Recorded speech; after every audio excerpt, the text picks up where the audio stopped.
नमस्कार साथियों। एक लघु कथा, अंतहीन प्रतीक्षा। ट्रेन तेज रफ्तार से पटरियों पर दौड़ रही थी। मेरी बोगी इंजन के साथ वाली थी, इसलिए उसके हॉर्न की आवाज रह रह कर मुझे चौंका देती थी। मैं एक शिक्षिका हूँ। 12 लड़कियों की कबड्डी की टीम को स्काउट करते हुए अकेली ही ट्रेन से लेकर दुर्ग जा रही थी। मेरे कस्बे से दुर्ग के लिए बस रात में ही एक ट्रेन जाती थी। मेरे साथ छोटी उम्र की लड़कियां थीं। सफर रात का था, इस कारण मैं कुछ घबराई हुई थी। नींद आंखों से कोसों दूर थी। हर आने जाने वाले को मैं गौर से देख रही थी। तब तक दो बदमाश से लड़के आकर मेरी सीट पर बैठ गए। मैंने उनसे कहा, यह हमारी रिजर्व सीट है, आप कहीं और जाकर बैठिए। एक लड़का बोला, हमारे पास अपनी सीट नहीं है, थोड़ी देर आपकी सीट का मजा ले लेते हैं। ऐसा कहकर वह शरारत से एक लड़की की ओर देखकर हंसने लगा। मैं गुस्से में उठकर बोली, अभी उठो यहाँ से, नहीं तो मेरे पास इस ट्रेन में चलने वाली पुलिस का नंबर है, अभी फोन करके बुलाती हूँ। वह लड़के हंसते हुए और लड़कियों को फ्लाइंग किस देते हुए उठकर चले गए। मैं थोड़ा घबरा गई थी। तब तक हमारी साइड वाली सीट पर एक नौजवान आकर बैठ गया। कुछ गंभीर सा और सभ्य व्यक्ति दिखाई दे रहा था। उसके एक हाथ में नॉवेल थी और दूसरे हाथ में एक छोटा सा सूटकेस। उसने अपना सूटकेस सीट के नीचे रखा, एक निगाह हम पर डाली और बैठकर नॉवेल पढ़ने लगा। मेरे साथ की लड़कियां बार बार ऊपर नीचे की सीट पर उछल कूद मचा रही थीं। उस नौजवान ने एक बार हल्की सी मुस्कान के साथ उन लड़कियों को देखा और फिर नॉवेल पढ़ने में मगन हो गया।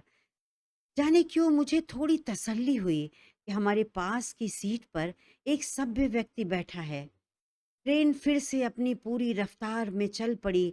मैंने लड़कियों से कहा, अब चुपचाप सब अपनी सीट पर जाकर सो जाओ, सुबह हमारा स्टेशन जल्दी आएगा, इसलिए सोकर अपनी नींद पूरी कर लो। मैं वॉशरूम की ओर चली गई तो मैंने देखा कि वही लड़के गेट पर खड़े सिगरेट पी रहे थे। मुझे देखकर एक लड़के ने सिगरेट का धुआं मेरे ऊपर छोड़ दिया। मेरी उम्र भी कोई अधिक नहीं थी। मैं थोड़ा डर गई क्योंकि ज्यादातर यात्री अपनी अपनी सीट पर सोए हुए थे। उनको आंख दिखाते हुए गुस्से में मैंने कहा, तुम्हारी हिम्मत कैसे हुई? तब तक दूसरे लड़के ने मुझे पीछे से पकड़ लिया। उसने मेरा मुंह आंख कस कर बंद कर रखा था। एसी कूपे में मेरी आवाज अंदर तक जा भी नहीं सकती थी। मैं छूटने की भरसक कोशिश कर रही थी और एक लड़के ने मेरा रास्ता रोककर मुझे आगे से पकड़ते हुए बोला, तुम भागने की कोशिश करोगी तो तुम्हारे साथ की एक लड़की को पकड़ लाऊंगा। वह मुझे वॉशरूम की ओर खींचना चाह रहे थे। तब तक मेरे सामने जो लड़का खड़ा था वह धड़ाम से जमीन पर गिर गया। जब तक मैं समझूं कि क्या हुआ, तब तक जिसने मुझे पीछे से पकड़ रखा था वह भी धराशायी हो चुका था। मैंने मुड़कर देखा, मेरी साइड वाली सीट पर बैठा नौजवान अब मेरे पीछे खड़ा था। मैं डर से कांप रही थी। उस नौजवान ने मुझे पकड़कर अपने पास खींच लिया। मैं उसके पीछे छुपी उसको पकड़कर खड़ी रही। उसने उन दोनों गुंडों का हाथ मरोड़कर दबा रखा था। उन गुंडों को पहले उसका जो मुक्का पड़ा था वह इतना ताकतवर था कि वह लड़के चारों खाने चित्त थे और उसकी पकड़ इतनी मजबूत थी कि वह दोनों हिल नहीं पा रहे थे। किसी यात्री ने चेन खींच दी थी। ट्रेन में चलने वाली पुलिस पहुंच गई थी, उन दोनों लड़कों को अपने साथ ले गई। अब मैंने ध्यान से उसकी ओर देखा। लंबी कदकाठी तथा सांवले रंग का वह एक आकर्षक पुरुष था। नीली जीन्स और हल्के रंग की हाफ शर्ट उसके व्यक्तित्व को और निखार रही थी। उसके चौड़े माथे पर बिखर आई उसकी कुछ घुघराली लटें उसे और भी आकर्षक बना रही थी। समुद्र सी गहरी उसकी आंखों में अद्भुत आकर्षण था। मुझे लगा समय यहीं ठहर गया। मुझे अपनी ओर अपलक देखते हुए वह हल्के से मुस्कराया। उसने अपना हाथ आगे बढ़ाया। मैंने उसका हाथ थाम लिया। मैं मंत्रमुग्ध सी उसके पीछे चलकर अपनी सीट पर आ गई।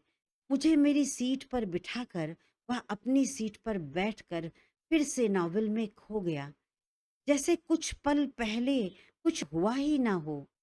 लेकिन मुझे लगा वह नॉवेल का सहारा ले रहा है बस। वैसे शायद उसका पूरा ध्यान मेरी तरफ था। मुझे भी कहाँ चैन था। मैं अब उससे बात करना चाह रही थी, शायद अपने मसीहा के बारे में जानना चाहती थी, जिसने आज हम लोगों को बचा लिया था। आपका नाम क्या है? मैंने अचानक पूछा। उसने पुस्तक से अपनी निगाह हटाते हुए मेरी ओर देखकर कहा, वेदांश। और आपका? उसने इतनी जल्दी मेरे प्रश्न का उत्तर दिया था कि जैसे मानो मेरी आवाज की ही प्रतीक्षा कर रहा हो। मैंने कहा, अरुंधति। Nice name. उसने मुस्कुरा कर कहा, आप शिक्षिका हैं? हाँ। कहाँ जा रही हैं? दुर्ग। बच्चों की टीम लेकर? हाँ, कबड्डी की टीम है। उसने कहा, मेरे मन में अपनी टीचर्स के लिए बहुत सम्मान है, क्योंकि आज मैं जो कुछ भी हूँ उन्हीं के कारण हूँ। मैंने कहा, वैसे तो आप जो कुछ भी हैं स्वयं के कारण हैं, फिर भी जो अच्छे लोग होते हैं ना, वह सबको सम्मान और क्रेडिट देना जानते हैं। वह मुस्कुराया और कहने लगा, मैंने देखा कि आपको वॉशरूम गए बड़ी देर हो गई, तो मैं देखने चला गया। मैं सोचने लगी कि ये मुझे ही देख रहा था। मैंने कहा, आपको कैसे पता चला? आप तो अपने नॉवेल में डूबे थे। उसने कहा, आपको कैसे पता चला कि मैं अपने नॉवेल में डूबा हूँ? एक पल को हमारी निगाहें आपस में उलझी रहीं। मैं झेप गई।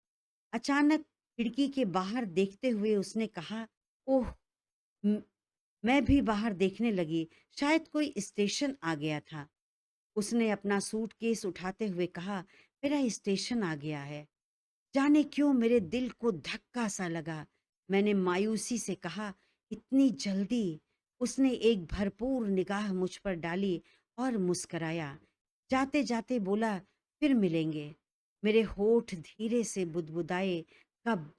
लेकिन आवाज उसके कानों तक नहीं पहुंची। वह नीचे उतर गया और प्लेटफॉर्म पर खड़ा इंस्पेक्टर से कुछ बात कर रहा था। ट्रेन चल पड़ी। वह खड़ा मेरी ओर देख रहा था। उसने हाथ हिलाया। तब तक मुझे याद आया कि मैं उसे धन्यवाद करने वाली थी। मैं उठकर खिड़की के शीशे में से झांकने की कोशिश कर रही थी। वह खड़ा मेरी ओर देख रहा था। ट्रेन आगे बढ़ते हुए अपनी रफ्तार पकड़ चुकी थी। वह पीछे छूट गया। अचानक थोड़ी देर पहले मेरी बोगी में उसके कारण जो एक रोशनी फैल गई थी, वह अचानक से धीमी हो गई। समय की रफ्तार भी तीव्र गति से आगे बढ़ती गई। इस घटना को आज 5 वर्ष बीत गए। वह किसी देवदूत सा मेरे जीवन में आया और मेरी आंखों में अपना अक्स छोड़ गया। मेरे खाली मन पर अपनी छाप छोड़कर चला गया। कभी कभी वर्षों साथ रहकर भी हमारे दिल नहीं मिल पाते, और कभी कभी कुछ पल का साथ भी अटूट बंधन बन जाता है। वह कहीं तो होगा, मेरी बात सुन रहा होगा। शायद मेरी तरह वो भी मुझे खोज रहा हो। उसने कहा था, फिर मिलेंगे। मैं आज भी उसकी प्रतीक्षा कर रही हूँ, अंतहीन प्रतीक्षा।